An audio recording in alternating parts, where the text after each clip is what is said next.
Hello, freaks, geeks, degenerates, and basement dwellers. Welcome to the War Zone. I'm Scruffy, and this is Skruffytalez. And February continues to be a huge success for Ukraine, and of course, we're talking about the counterattack north and northeast of Huliapol, down on the Zaporizhzhia front line, where Ukraine at this point in time has secured around 300 square kilometers. It's just a massive success overall, this counterattack. So let's take a look at it. But first, I just want to highlight this Swedish pharmacy company Apotea does great work to help keeping Ukrainian troops alive on the front line, and they put together these excellent trauma bags full with everything a frontline combat medic needs to keep soldiers alive. So we can help out in putting these together by donating money to Apotea. If you're from Sweden, just click the link to Apotea down below, and you can donate, as you can see, en Swedish, ja ni ser ju själva, en 20 eller en 100, 300 eller vad fan som helst liksom bara. Och, vad som helst, minsta lilla, det hjälper ju att sätta ihop de här ryggsäckarna. Så fan, nämnde vi fikat på jobbet eller vänner och släktingar och annat liksom. Det här är viktiga grejer. And if you're from outside of Sweden and can't get the Apotea link to work, or doesn't manage to get it working for whatever reason, you can always click the link to my Patreon, and I would be proud to receive your donations, and then I will forward that to Apotea so we can help out funding these trauma kits, these trauma bags, and they do save lives. There's hard data, there's statistics linked to these bags.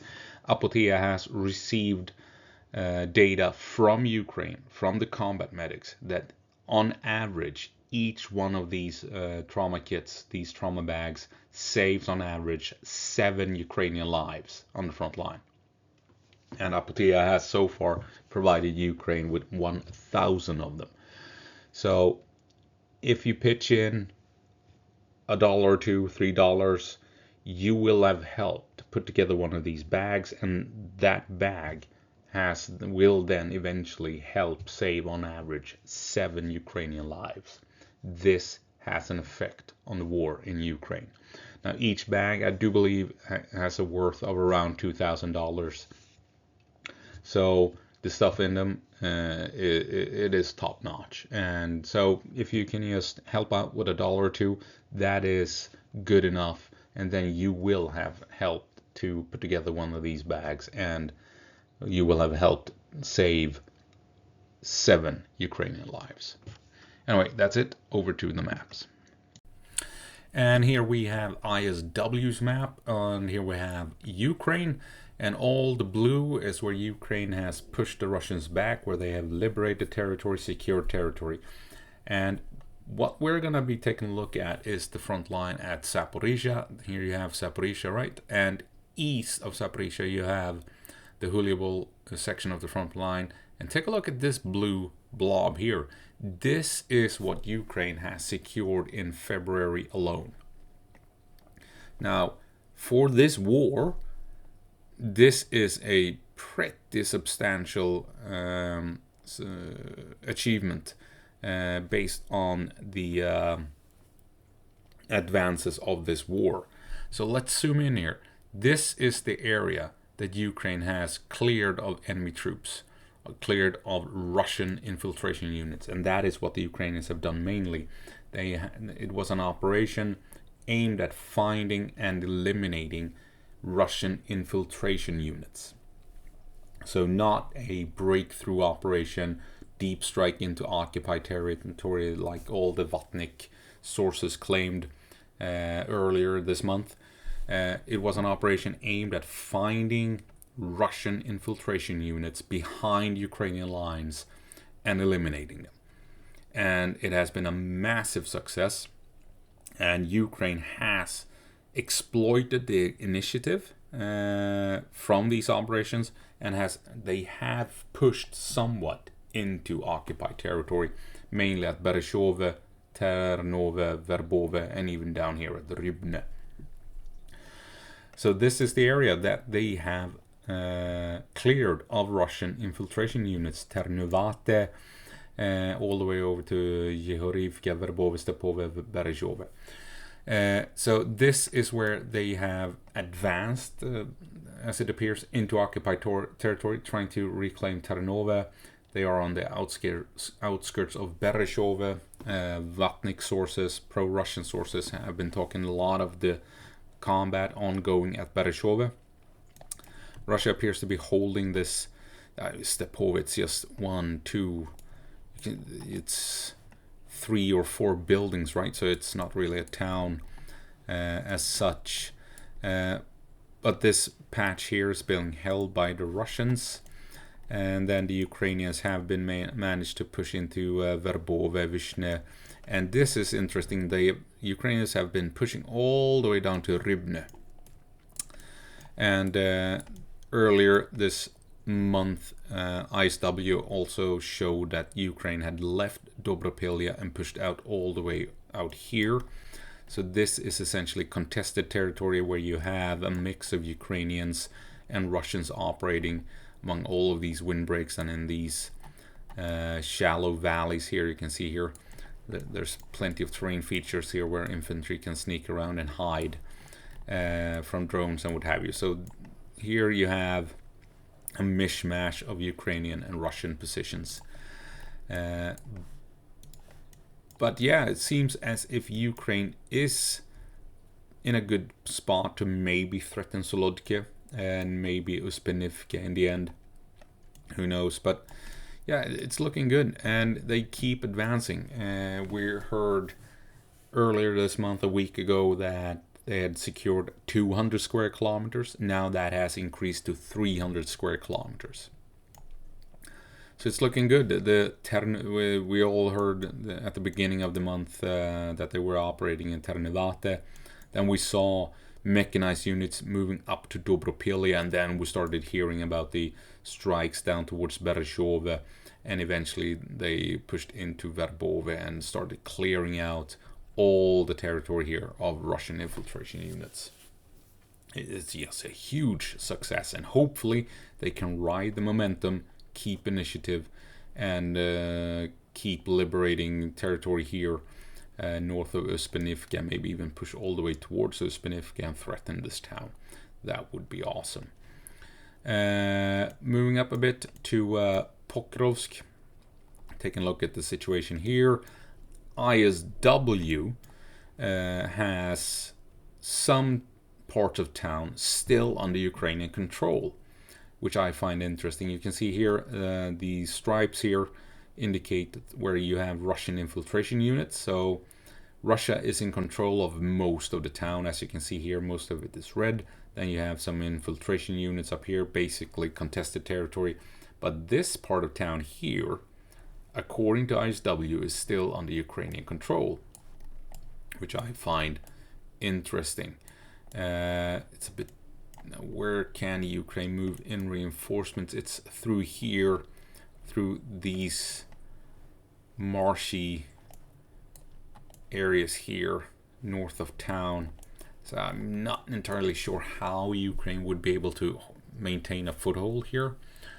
Seems as if they did a recent push into this corner that might have opened up some supply lines into this part of town, if ISW is correct, that is. Assuming this is an accurate map. All mappers have different interpretations of what the front line looks like, right? But currently we're looking at the ISW map. So we do still have some indications that Ukraine is still holding on to territory in Pokrovsk, essentially the northern parts here of town. Incredibly enough, and according to this, Ukraine is still holding on to territory in Pokrovsk, and Pokrovsk, as a consequence, if this is correct, still holds the Ukrainians are still holding the line in Pokrovsk itself. Just incredible. We'll see if they can maintain a foothold towards the end of the month. That would be interesting to see if they can pull that off. ISW also has Ukraine still in Rodinsky. You can see here, western parts of town, free of Russians according to ISW, with some infiltrations going on here to the south and north. So Rodinsky is dangerously close to being encircled here. As you can see, it's basically this windbreak that the Ukrainians can utilize to move in reinforcements and supplies to Rodinsky. So it's a precarious situation in Rodinsky. It's the same in Pokrovsk. This push out here makes it difficult to moving in reinforcements and troops into this part of town. But yeah, quite clearly, the battle for Pokrovsk is not over, not by a long shot. The Ukrainians are still holding parts of town, incredibly enough. But the big thing is this operation here, the mop-up operation behind the Ukrainian lines. It has been a huge success, and Ukraine has also slightly pushed into occupied territory outside of Bereshove and here at Verbove, Yehorivka, and Ukraine has pushed all the way down to Rybne and secured a bunch of territory west of this river and to the northwest. And I mean, you can clearly see that it's a reasonable patch of territory that the Ukrainians pushed in and cleared of Russian presence. A very successful operation, and it's not over. Hopefully it can continue and Ukraine can keep securing territory in this part of the battlefield along this section of the front line. And just to highlight what we've been talking about on my videos, that this is not a counteroffensive, it's a mop-up operation with intent of finding Russian infiltration units and eliminating them. And we're getting those reports now from Ukrainian officers. The defense forces are focused on a thorough clearing of the area. We're not focused on the deepest possible penetration. We're trying to stabilize the front line as much as possible and clear all combat positions of the infiltrated enemy, right? So it never was a breakthrough like we saw the Vatnik sources claiming at the beginning of it, where oh no, Ukrainians have broken through the lines. No, the Ukrainians were in reality securing the rear of their lines, and it was just Russian mappers who had overestimated the extent of Russian advances. We can see here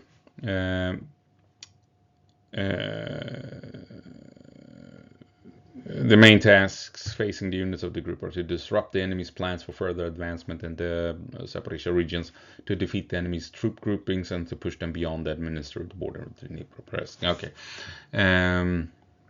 here we go. Together with adjacent, have restored control over a territory of more than 300 square kilometers.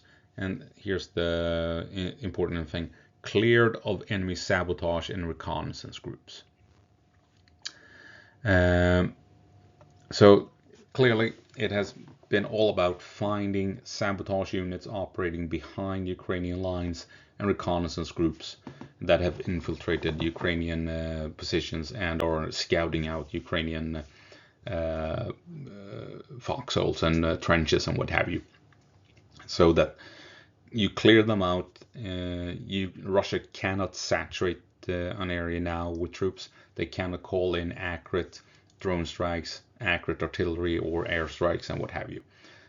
So they've stabilized the front line, secured their rear, secured their own lines, and they are getting ready for further activity in the region. And hopefully they can maintain the momentum and push into occupied territory.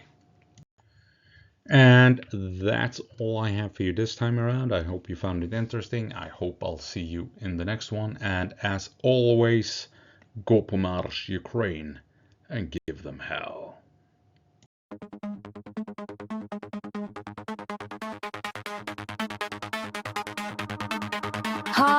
Heavy shadow creeping on my spine. Trusted you, now the pain's a landmine.